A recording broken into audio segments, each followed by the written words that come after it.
นว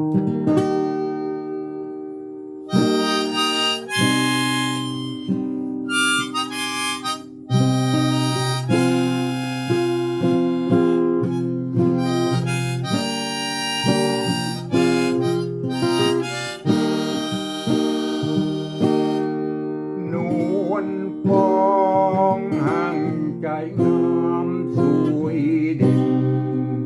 หน้าตาดึงดำจุ่มยิ้ม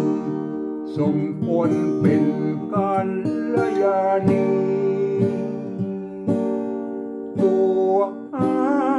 ยรักพอโนเล่าเล่าลี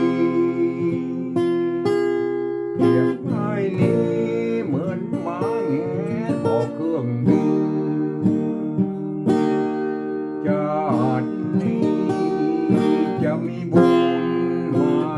นอเพียงโตสาวพนอเป็นพวกเมียห่วมทุกปีจากบ้านน้องมนปองใจจีบิน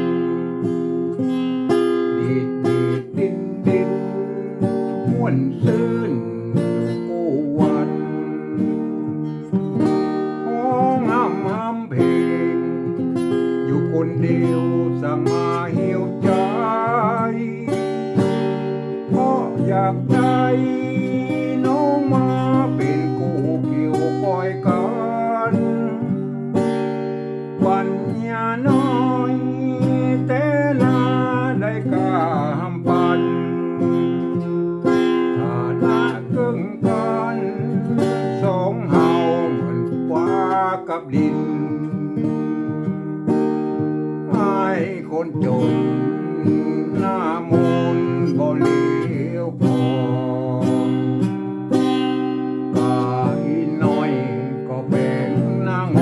เอียงคอเหมือนจะเป็น